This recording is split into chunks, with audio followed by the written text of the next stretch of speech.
Hey, slashers and scream queens, and welcome back to the Horror Daddies A podcast where we talk about horror movies. and the daddies in them. And Carlos, don't we have a daddy to talk about today? We sure do, y'all, because today we watched The Black Phone. The Black Phone, the highly anticipated, which I've been seeing everywhere. Mm-hmm. But The Black Phone, if my phone didn't lag for now, sorry, y'all.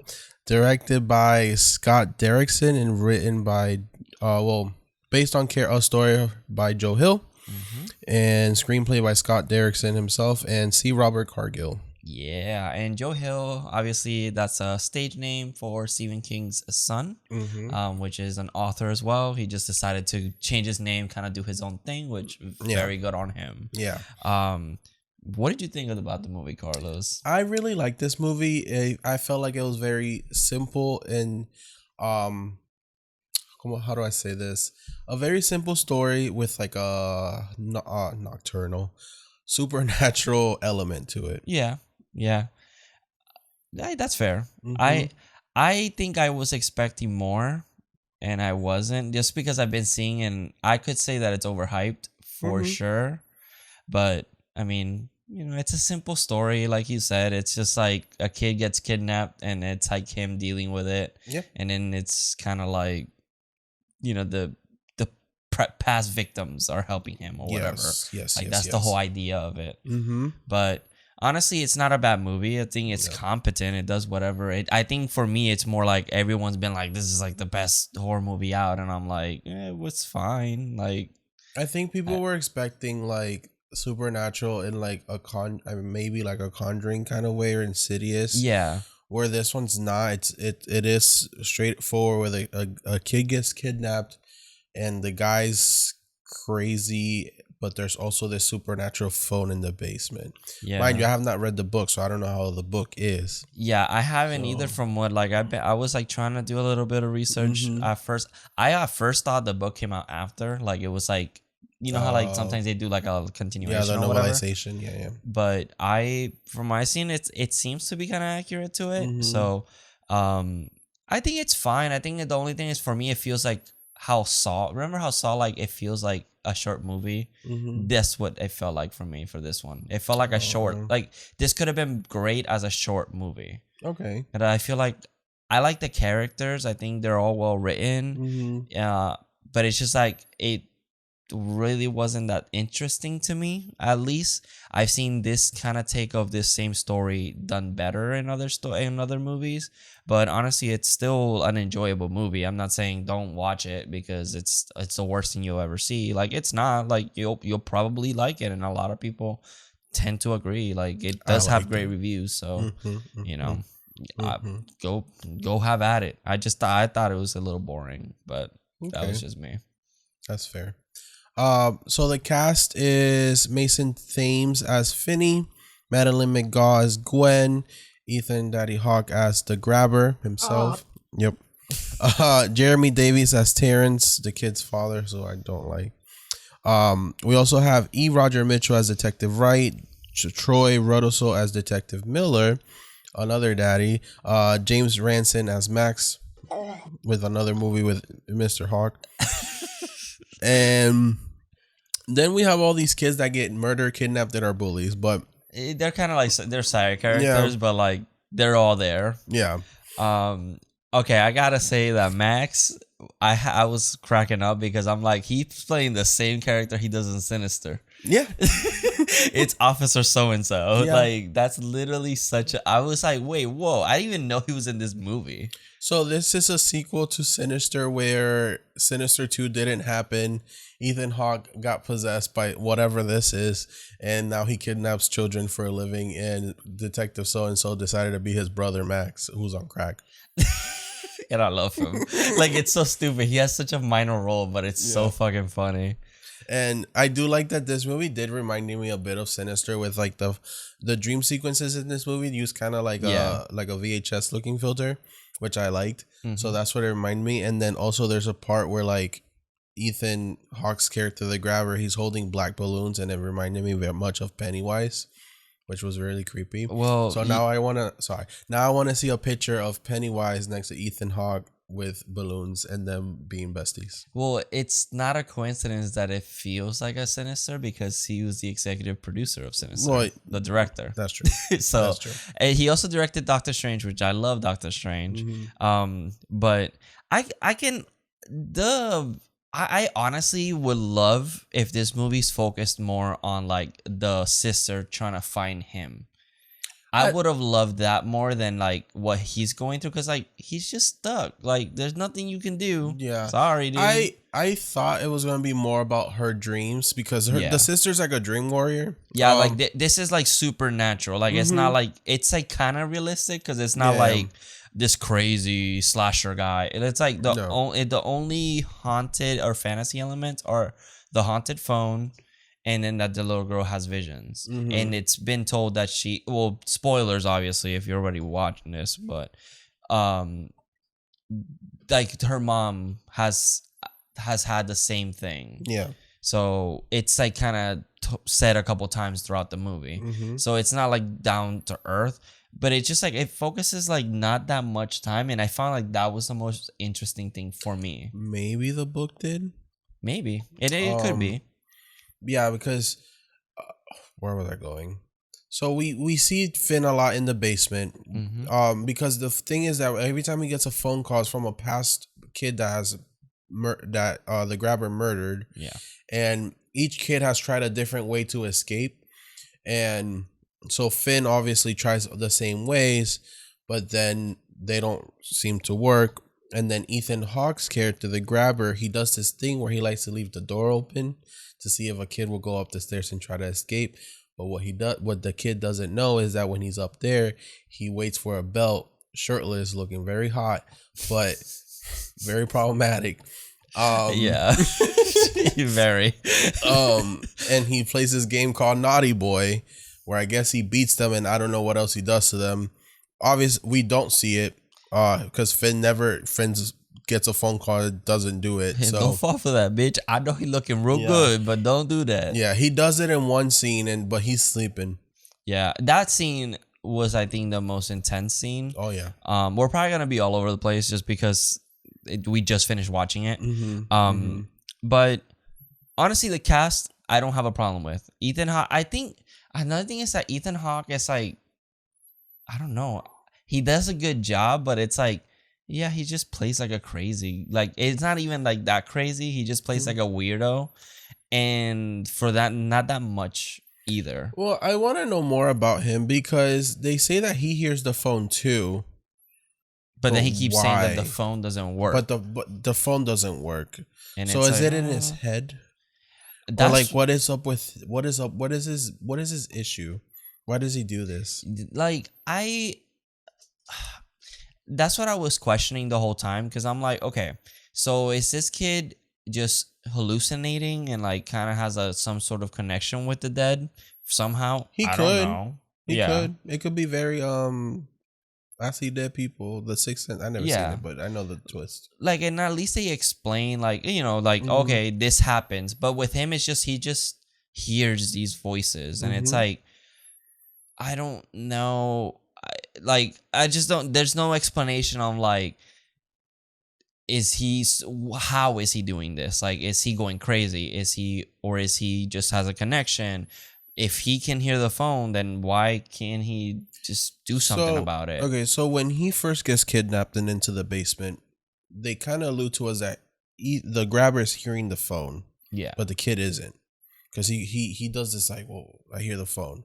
He tells him the phone doesn't work. He goes to sleep, and then he hears the phone, but he also says that he's hungry. And I know when you're hungry, bitch, or tired, you start seeing and hearing things. So this totally could be like him imagining this whole thing. Yeah, the phone really isn't working; it's just in his head, but it's also helping him, kind of like how the sister's having dreams. His dreams is the whole phone thing, and it's helping him escape from the dead people.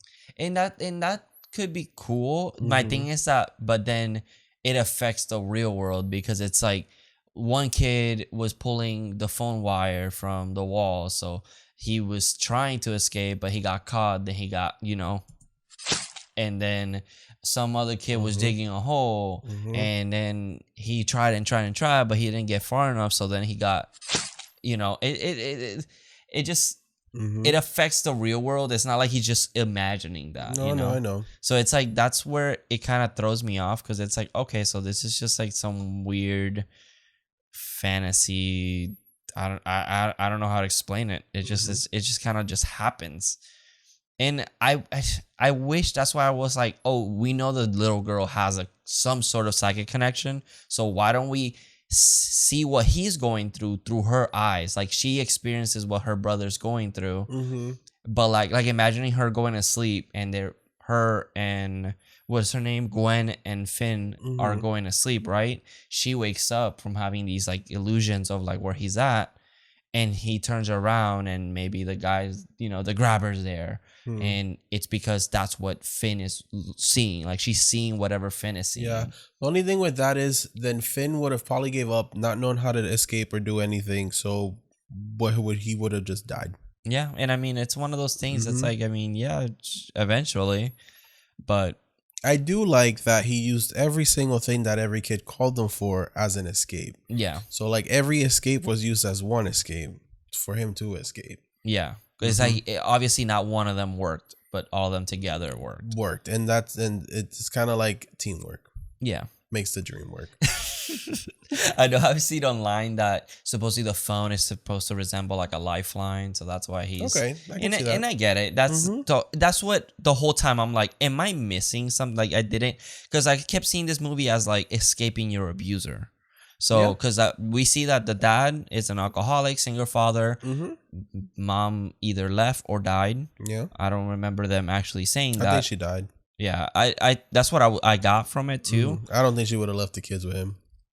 True, but you don't know. Some That's people are true. just shitty people. That's true. But that's how he was abusive. There was a scene where Gwen was, I guess she did something, and Finn woke up and she was getting beat. Yeah, so what happened was that the cops came and talked to her about how did you know that there was black balloons at every crime scene. She told the cops it was just a dream, blah, blah, blah. And then I guess they went to see her daddy, and her daddy came home and beat her for that. Yeah. Because the cops went to him, and that the whole dreaming thing she's doing is not real. It's BS, and he doesn't believe in it. Yeah, and it's like the cops even are like, bitch, like, you're literally describing exactly what happened in the crime scene. Like, how do you know that? She a dream warrior. Yeah, dream warriors. Yep. That would have been cool. But so, obviously it's like some abuse there. There's a scene where Finn is eating and he's slurping his food, and he's like, bitch, you need to shut the fuck up. I get it. And that's like the beginning of the movie. And then you're like, okay, so this dad is like He angry for no reason. Yes. Yeah. Because even Gwen then comes into and she drops a bread. Like a loaf of bread. Yeah, but it's kept in one of those old bread things that no one uses anymore. And it makes a noise, and the dad gets real angry. Like, the house has to be silenced. Yeah, immediately. And it's like he's probably like hungover, because that's another thing. He's always has a bottle of vodka or whiskey on his hand, like always. So it's like he's probably hungover, so noise is like bothering him. So it's like everyone now needs to be quiet. Yep. So it's like then you have Finn going into this, gets abducted, and then there's this guy you don't know what his intentions are, and he's like, I'm not trying to hurt you. It's that I don't want you to get hurt or anything. But then at the same time, it's like, yeah, motherfucker, but you still have me locked up. You're not feeding me. Because at first he's like, I'm not gonna give you food yet. Yeah. So it's like, now I guess it's Finn trying to overcome being abused. We also see his friends in school. One of them, what's his name again? Robin, yes. Yeah. Robin. He's like the tough, like, Hispanic kid. He beat some kid up. And it was very satisfying to see. He fucked him up because he called him the word, the B word, but as the racial slur, and he beat him up. Yeah, and this kid was bigger than him, and he still beat him up. And he's walking around like, yeah, nobody fucks with me. Yeah, bloody knuckles and all. But that's the whole thing. It's like he stood up to his abuser, and that's a theme throughout the movie. Like Finn has like these three, the Mulaney's, I like to call them from Halloween, and kills. But it's like these three kids that want to beat him, but then Robin comes in, and just his presence, like they're like, we're not fucking with Robin. Yeah, and it's really sad because then when Robin gets kidnapped and abducted, the three kids eventually come and beat up Finn. And the sister comes for the help, and she hits one of them with a rock, and it was very satisfying. Like, yes, girl, you should have hit him harder. I'm sorry, but Gwen is literally the best character in this damn movie. She is. She is fantastic. Like, she's just like the coolest little girl. Like, she is so great. She's always cussing. She takes a beating from the bullies too. Yep. And she sits next to the one that she smacked the fuck out of. And she looks at him like, yeah, I fucked you up. Like, she doesn't care, man. That kid had stitches because the way the blood was coming down his face, he definitely had some stitches. Yeah, he got fucked up. So before Finn does get kidnapped, I'm going to go back to the beginning. We get two kidnaps before Finn, which is a kid named Bruce, and then it's Robin. Bruce was a baseball player on Finn's opposite team. Yeah. He seemed like he was a popular kid.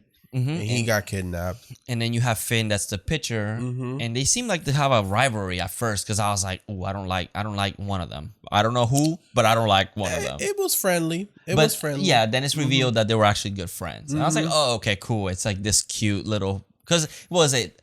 Finn almost strikes him out. Yeah. Then Bruce does a home run. And then he looks at him and does like a little like, bitch, I fucking did it. And you were like, oh, that's our fighting word, bro. It was.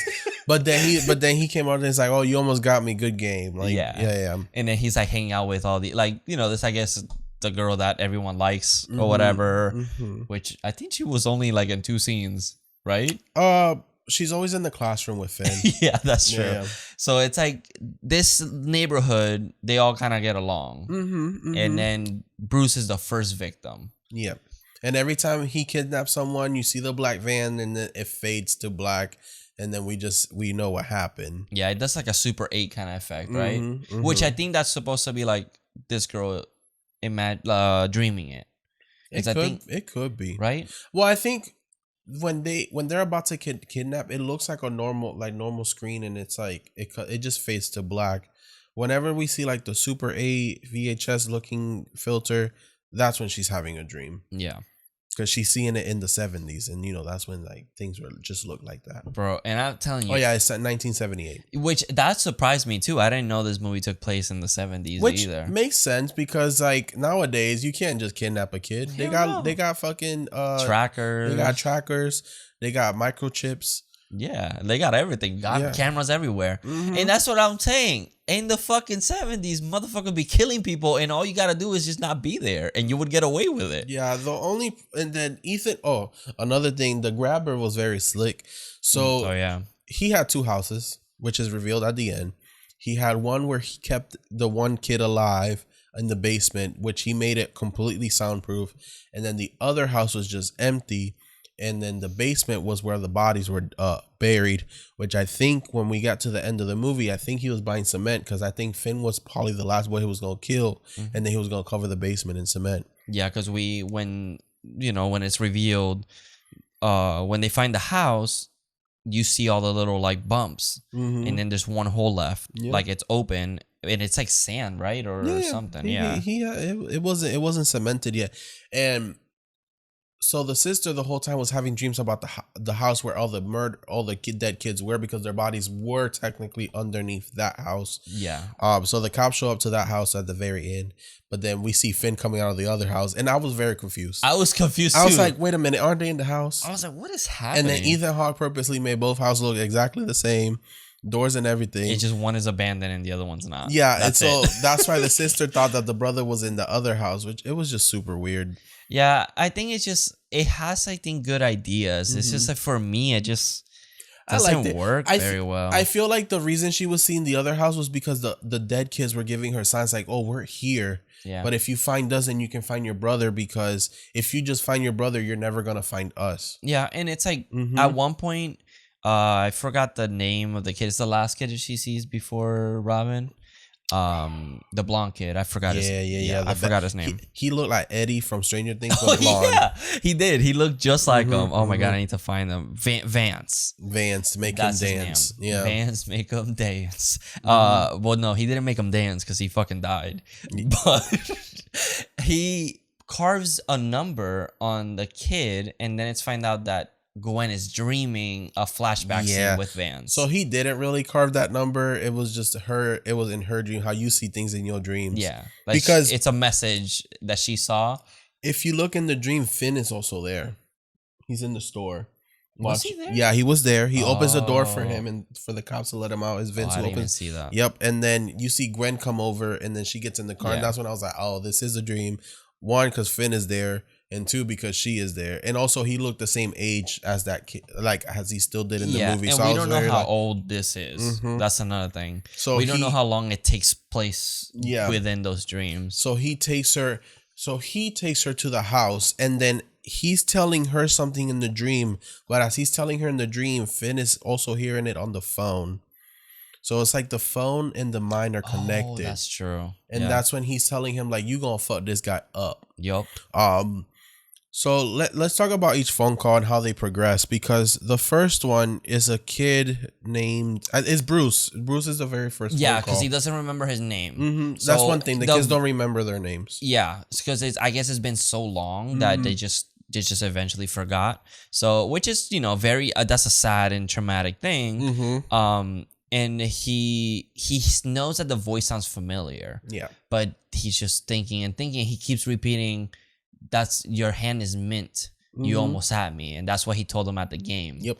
And he keeps repeating it. It's almost like it's like they're in limbo. Yeah, exactly. We don't know if they went to hell or wherever they went. Yeah, after they died. He keeps like, "Oh, your hand's lit," blah blah blah, and then he says something else, and then he'll repeat it again, and then he'll be like, "Hey man," and then he'll repeat it again. So it's like, oh shit, Bruce is gone. Like he is not the same Bruce that he was before. Yeah. But Bruce is the first phone call, and I think he's the one that tells him that there's tiles underneath the floor that are broke. If you open the tiles up, you can dig a hole and try to go outside. Yes. Very Prison Break. So that's where he starts digging that hole, and you just see him working on that hole. Then he covers it up with a carpet that's on the ground. Then the second phone call he gets, it's about the window. It's a girl, right? I think it's a girl. I don't know if we ever got her name. Actually, it was either that or they're all boys. Because he likes to play the game Naughty Boy. Oh, that's true. Grabber. I think they're all boys. So the second phone call, it's about trying to get out of the window, through the window of the basement. And Ethan, the grabber, did put railing on there, and kid told them there's a wire underneath the crack on the wall. If you can grab that wire, you can climb up and try to get out through the window. So he tries that. It gives him a hard time, but he tries it, and then the railing falls off, which it hit him in the head. I thought he knocked his ass out. Me too. But nah, he was fine. He just scruffed it off. He scruffed it off, and then we don't see the window thing anymore. He couldn't get out after that because now he can't even climb up the window because he lost it. I thought it was open. But it's revealed that there's like a glass, so it's like he's it's soundproof. That glass, even that glass is soundproof. Yeah, those are good windows. Then I think that was Griffin, because I think that's the only one that I don't recognize. It might have been either Billy or Griffin. That's the only two that I can't recognize. Then the third one gives him the combination lock to the door outside. Yeah, and the reason he knows the combination is because it's his old bike combination that the grabber took him with, so he put it on his door so that any kid that came after couldn't get out of the door easily. Yeah, he couldn't remember his code, so he's like, Finn is like, "What's the fucking code then?" And he's like, "Well, I don't remember." And he's like, "What the fuck you mean you don't remember?" He's like, "Well, I was always afraid I would forget, so I wrote it on the wall." Yeah, and then he's like, "It's somewhere on the left or something." It was on the right wall. Yeah, shoulder height, and so the numbers are 23317. Yeah. The problem is this kid didn't put the dashes. So Finn doesn't know if it's 23317 or 23317 or 23317. Yeah. So he had to try all those different combinations. And this scene was so tense because the thing is that Ethan Hawke would come bring him food, and then leave the door unlocked because that was his game. And by accident, you know, it was like, oops, I just left. Yeah. Which they tell us in the beginning is that he does it on purpose because he wants the kid to try to escape so he can beat him with a belt when they get upstairs. And then he waits for them shirtless, which is very weird. Which that's why I'm assuming he was a molester of some sort. Well, I think it gave me like that, like abusive father like vibes where it's like, you know, it's my house, so I wear whatever. It's weird. Yeah, it was weird. The mask thing was kind of strange. I did like the mask. It was very creepy. The mask is cool. He can change it from happy to sad to no mouth, no emotion. Oh, no emotion. So it's like you just have the eyes, and he can take out the bottom. He can take out the top. It's actually a really cool mask. Yeah, it's just kind of like random as fuck. Especially with something that's revealed later that I was like, yeah, he doesn't like showing his face for some reason. Yeah. Hey, so people can't tell it was him. But anyway, so he goes upstairs because the grabber fell asleep, and that's how. And the kid's like, "Hey, he's asleep right now. You can try to escape." So the kids also are seen. They're like aware of what's happening.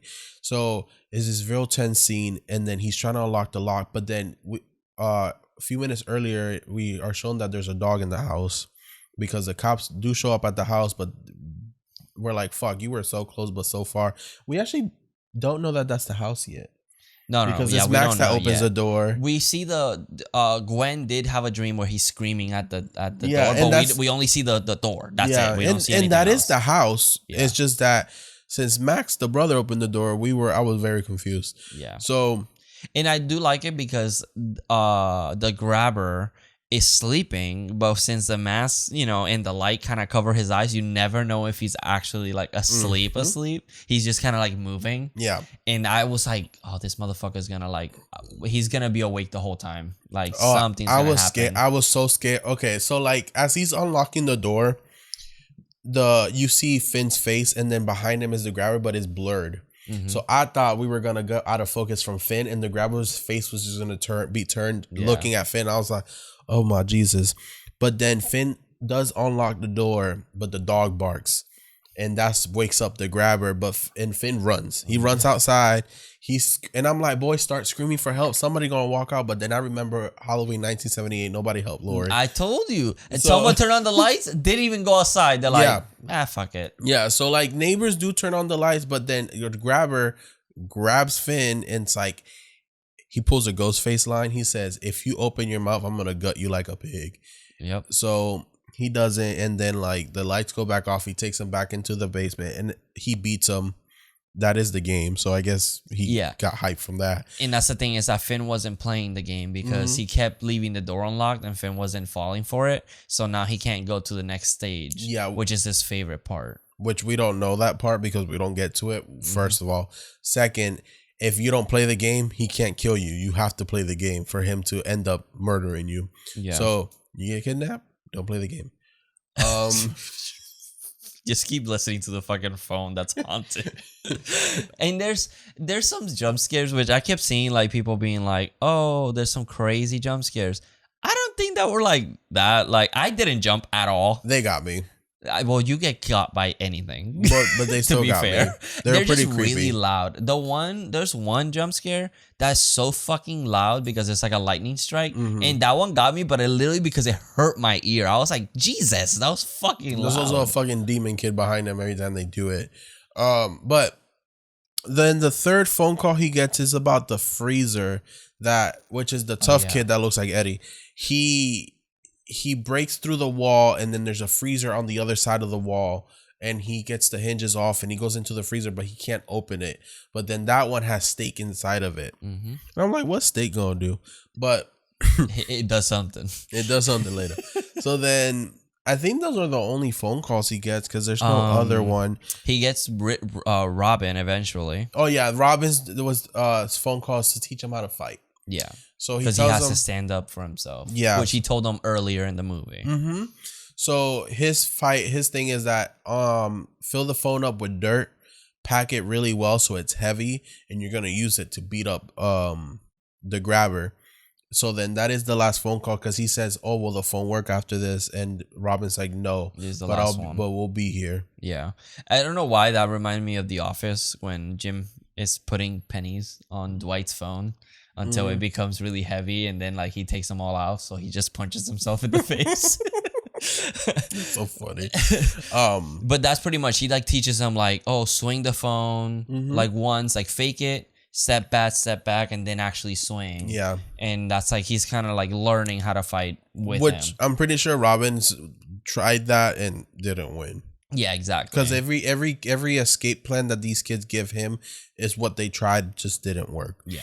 But then we also have the cops that are kind of like questioning people and whatever, and we see this guy named Max, which I was like, why is Officer so-and-so here? This is super weird. I didn't know he was in this movie. So they ask him, and he's like this crazy conspiracy theorist, and he's like, oh, you know, he is kidnapping people and they disappeared immediately, so he must be living close. He doesn't know it's his brother, and he's in the house. Well, we don't even know that it's his brother. We don't know that it's the brother. It's just some random guy. And when Gwen realizes, oh, I know the house, he also realizes, oh shit, I know the fucking house. And then I'm in it. Yep, he's there. And I'm like, oh fuck. That part I was like, oh shit, I didn't realize that was him. I don't know why I knew it was in the house. I knew it was the same house.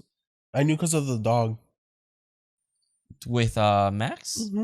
I don't remember the dog being with Max. So when the cops come to question Max or check the house, the dog barks. Yes. And then Finn tries to escape, and I'm like, there's a dog in this house. You're going to get caught. And then the dog barked, and I was like, okay, so they're in the same house. Yeah, I didn't even think that about that. Yeah, I literally was just like, that's cool. What got me was the double house. Yeah, I mean, that was, I think I was like, oh, okay. I was like, who what do you do for a living? Yeah, damn, you got some good money. Right. But I think shit, I was gonna say, that's fine, don't worry about it. But pretty much they find out he doesn't believe it's his own house. No. So he sees the door that we see Finn come out of when, you know, for playing naughty boy. And he just turns around. But then we find out that Finn is getting ready to fucking fight somebody. And I thought Finn was going to fuck up Max. And I'm like, I know. Damn, wrong guy. He opens the door and he's like, oh shit. Yeah. He's like, it is here. Oh fuck. And he doesn't believe it.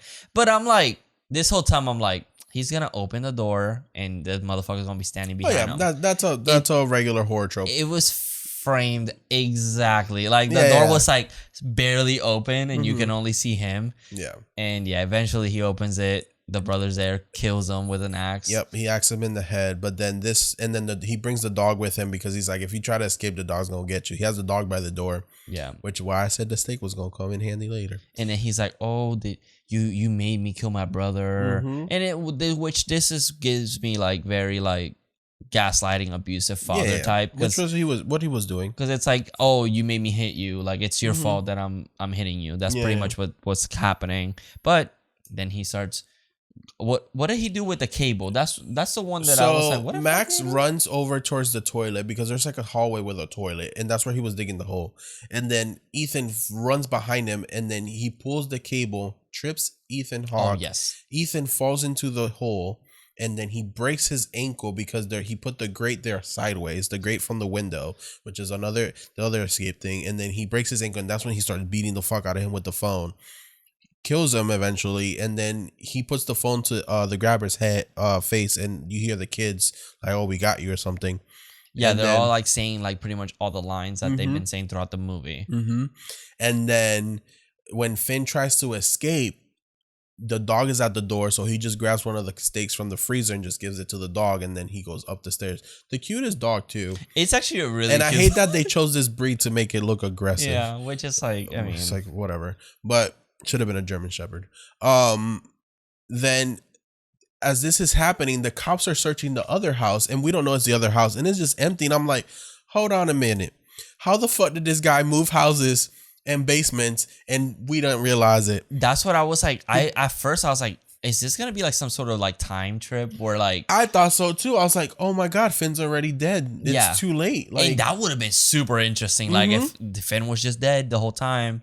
And we were just seeing another victim, and that he already had left, moved on, and the house was left empty. But then, as the cops are going all into the one house where the bodies are, we look across the street and Finn's just walking out like, Like all nothing. sad, all dirty, all like, I'm hungry, help. Where's the McDonald's, bitch? Yeah, and then it has a very heartwarming moment where the sister sees them, they hug it out, and the kid is saved. But like, and then after all this, he now has like this confidence in him. He's like, "Don't call me Finn, call me Finn now." And I'm like, "Okay, Finn." All right, he's trying to get some, Yeah, because his lab partner is also the girl he has a crush on. And yeah, that's like pretty much like the basis of the movie. I kind of want to give it a rewatch and see like if I get more of why the phone is or like what is happening. Like, what's the meaning of like everything? Yeah, like I do like the dreaming of the sister. I feel like I always have been a believer of like dreams, so like I do like that aspect. But then the phone, like what is supernatural about the phone? What is up with the grabber's character? Because also Finn takes off his mask before he kills him off, and like he stops showing his face. Like he has his hands on Finn, and he stops. He throws him. He pushes him away to cover his face. Yeah, like so it's like, what's the like why? Like if you go out into the public with your face, what's wrong with the kids seeing your face? I don't know if it's like a thing where like I don't know. You know how in Scooby Doo it's like the real monsters underneath are human. Yeah, I don't know where I'm going with this, but he didn't want the kid to see his face. But the thing is that like for me, it just felt like it was just there. Like it just threw it in there just because it's just like, and that's the thing. It's like a lot of things leave me with more questions than anything, and maybe that's like one of the things. I know Stephen King does very subtle horror. Yeah. So I don't know if Joe Hill does things like that. I don't know where I'm gonna go with this. I don't know if this is gonna make sense. Improvise it. I don't know if the whole mask is him like, oh, this when I wear this mask, this is the nice me, but underneath this mask is a monster, and there's a monster I don't want you to see. I mean, and it's possible. We do see one like brief scene with him without the mask, and he sounds completely different. He's like kind of aggressive, yelling at Max. Yeah, but then with the mask on, he's very nice. He's very childlike too. Yeah, and he's like, I don't want to hurt you. Which is why I got very like Predator vibes from him. Yeah, especially with the naughty game. When there's an adult going, it's okay, I'm not gonna do things that you touch kids. Like, I'm sorry, there's no other way of putting that. Yeah, I mean, I believed he did. I mean, why you call a game Naughty Boy? I mean, I only say that when it. Let me not. You just looked at me. I like, what? I've been naughty dead. Oh, let me stop. But yeah, that was the black phone. Yeah, that's a black phone. Like I said, I really enjoyed it. I will definitely give it a rewatch. Yeah, I feel like it's one of those that I'm like, I'm fine. I'll rewatch it just because just in case I missed something. But I didn't leave the theater being like, damn, this was a great movie, I think it was fine. A lot of people are saying this has been the scariest movie since Get Out, and I'm like, hell no. I left Get Out being like, this was a fantastic movie. And this one, I just didn't really care for it that much. Okay. I think it's just, I don't know. I just didn't feel anything afterwards, which you could have a different experience. So go and try it. Let us know what you actually think, because I'm interested. Did you find a message that we missed? Let us know. I think that would be great. I would love to know. Messages: be a bad bitch and don't let your abusers abuse you. Yeah. And wait, we gotta mention the best scene when Gwen wakes up after not having the weirdest dream. Let's give them context. She likes to pray. She's a Jesus simp. Like she prays every night. She's like, God, my brother is missing. If you have any I love that she goes, I know you can intervene. Yeah. But can you intervene this once? Please, just once. And I swear I'll be there for you forever. Yeah. So then she has like a weird dream with like super subtle clues. And she wakes up and goes, Jesus, what the fuck? Yeah. I fucking love that. It's like, you fucking serious? I loved her character. And then also when they're interrogating her and I forgot what she tells the cops, but she goes, she goes, you fucked Hart. And she just curses them out. And the principal's like, Gwendolyn Baker. Yeah, because they're like, things that we didn't leak to the public. And she's just trying to be like, it was my dream. Like, I don't know what else to tell you. Yeah, she's like, yeah, I'm the grabber. She goes, yeah, I'm the grabber. This little girl. Yeah, like, it's really funny. Yeah, she honestly stole the show for me. I wouldn't be surprised if the reason they went to her daddy was because they probably thought he was the grabber. Impossibly. And they had, he's a suspect immediately. And he could have been a suspect. Yeah, it's like, oh, she must have seen those black balloons somehow. Yeah. But one thing I did not like in this movie was that the dad lived. That's it. I mean, it's fine. No, he deserved to die after what he did. It's fine. No, I mean, she was getting beat. I'm like, that was my childhood. Honestly, it was my childhood, but I couldn't watch it. I had to close my eyes. I couldn't watch it. I started crying. I couldn't watch it. Him beating her, that was triggering for me. So that was my one complaint. He should have died, but whatever. Anyways. Yeah, he goes, Ethan Hawke should have killed him. I'm like, Ethan Hawke's not a hero, bro. He touches the little kids. But he should have killed him. It should have been the dad finding Finn. Like, Finn, I found you, and then axe to the head. And then kill Ethan Hawke. Oh my God. I was fine. He was very sad at the end. He's like, I'm so sorry. I would never let this happen. Whatever. I'm like, he's just a guy with problems. He has issues. And there were, he's human. Anyways. So, daddy of the movie? Max. Nah. Max was shoved in there, bro. I'm going to have to go with Ethan Hawke, bro. Ethan Hawke, just because Maya Hawke is his daughter and Maya Hawke can get it. I guess. That's the only reason. I'm trying to think. Honestly, but Gwen was the best character in the show. She was. Or in the movie. So I think she deserves character-wise, love her. Yeah, she's the best.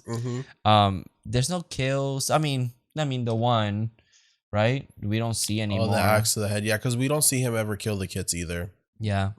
So I think we just know they did. Yeah, we know because they show up as zombies, pretty much. They're like all fucked up. They show up how they're, I'm pretty sure how he beat them or killed them because they're all like bloody and one has like a coat throat. Yeah, so they show up how the aftermath.